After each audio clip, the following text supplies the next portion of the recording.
할렐루야. 오늘은 7월 23일 수요일 아침 행복한 묵상 시간입니다.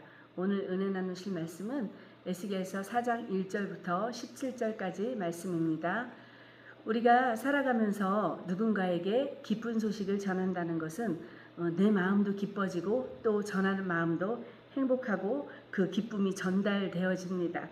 그러나 누군가에게 비보를 전하고 나쁜 소식을 전하는 것은 아주 같이 고통스럽고 힘이 듭니다. 오늘 본문 속의 에스겔 선지자는 아주 고통스러운 그런 사명을 맡았습니다. 이스라엘 백성을 향하여 하나님께서 알려주실 메시지를 몸으로 보여주는 즉 행위 연출을 통하여서 전달하도록 하나님의 지시를 받습니다. 예루살렘이 바벨론에 의해서 포위당하고 멸망당할 것이라는 것을 보여주는 그러한 것입니다. 1절에서 3절까지 말씀을 보면 토파누에 예루살렘을 성읍들을 에워싸고 사다리를 또 세워놓고 흙으로 예루살렘 성벽을 높이 토성을 쌓아서 그것을 향하여서 공격하는 모습을 보여주라 이러는 것입니다. 죄에 대한 하나님의 심판이 반드시 있을 것이고 결국은 이렇게 포위당하고 말 것이다 라는 그러한 것을 선포하시고 또 하나님께서 에스겔을 통하여 퍼포먼스를 통하여서 백성들에게 이것들을 보여주라고 하는 황당하기도 하고 또 어렵기도 한 그런 메시지를 주셨습니다. 또 에스겔 선지자를 줄로 동인 채 묶여있게 하시는 것입니다.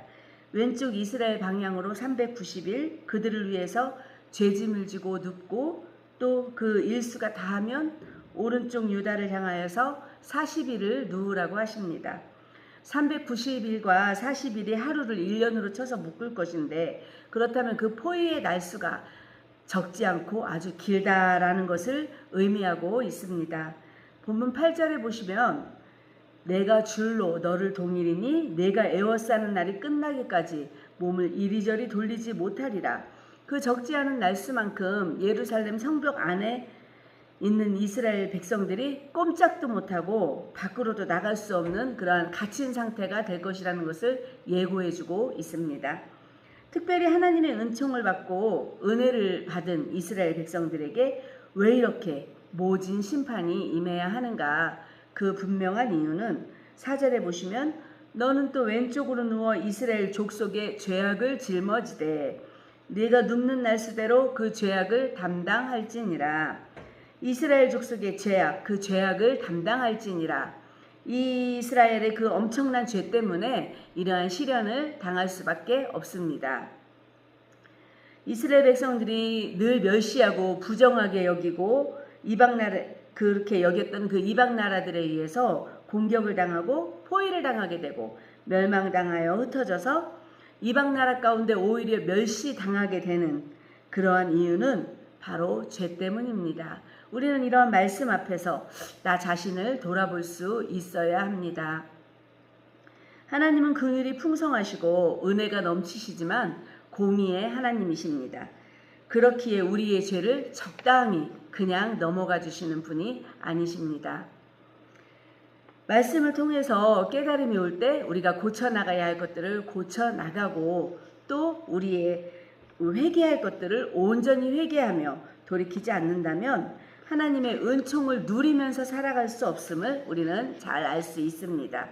늘 정직함으로 단장하고 말씀 앞에서 순종할 수 있는 믿음이 있어야 합니다.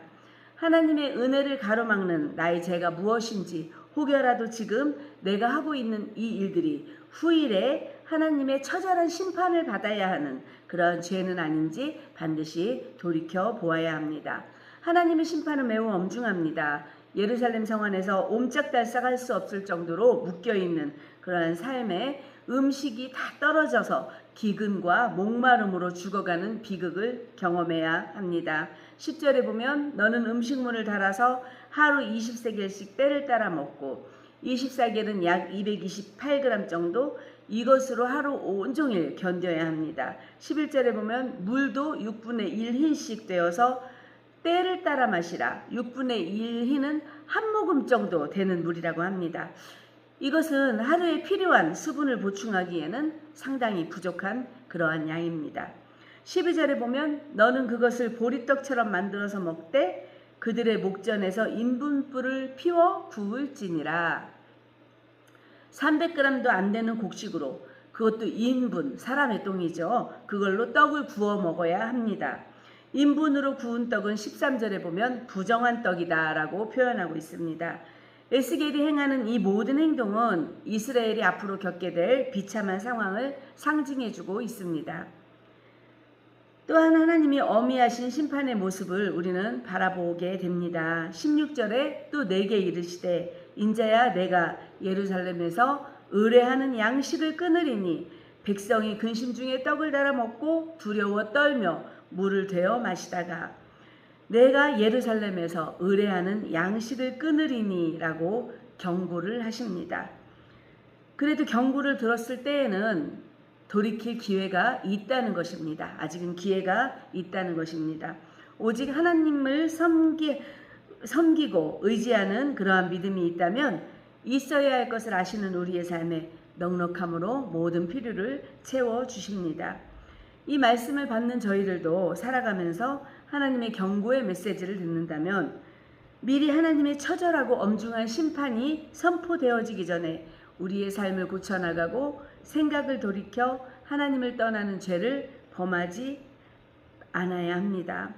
그리고 주변에 사랑하는 사람들의 그 영혼을 주님께로 인도할 수 있어야 합니다. 하나님께서는 말씀뿐만 아니라 때로는 이 시각자료로 세상을 통하여서 그분의 뜻을 알리시는 것을 우리는 예민하게 바라보아야 합니다. 에스겔에게 성이 포위되는 모형을 만들게 하셔서 이스라엘 민족들에게 심판의 징조를 보여주십니다. 오늘날 세상 사람들에게 하나님께서는 하나님의 나라가 어떤 곳인지 그렇게 보여주고 싶어 하십니다. 이를 위해 부름받고 사용되어져야 할 그러한 도구들이 우리 바로 믿음의 성도들입니다. 먼저 사랑하고 이해하고 용서하고 배려하며 하나님의 나라를 보여줄 때, 천국이 임한 모습을 보여줄 때 세상 사람들은 하나님의 사랑과 영생을 소망하고 사모하게 될 것입니다. 에스겔의 사명은 참으로 감당하기 어려운 사명이었습니다. 그러나 우리가 수고하고 애쓰고 힘듦을 감내하지 않으면 하나님의 나라는 열매를 맺을 수가 없습니다. 오늘도 인내하심으로 감당하고 수고하고 애쓰고 헌신하여서 많은 이들을 옳은 곳으로 돌려놓을 수 있는, 그렇게 귀하게 쓰임받을 수 있는 저와 여러분이 되시기를 축복합니다. 말씀을 마치겠습니다. 기도하시겠습니다. 공의의 하나님이신 하나님, 다시금 우리의 모든 삶의 주권자 되시며 우리의 모든 주인 되시는 주님 되심을 고백합니다.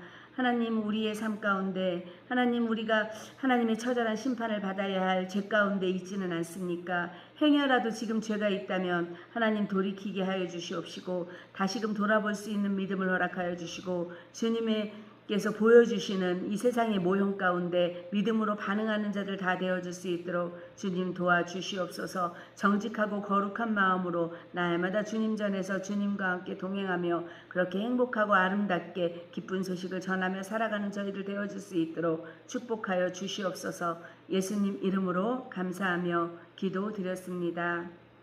아멘.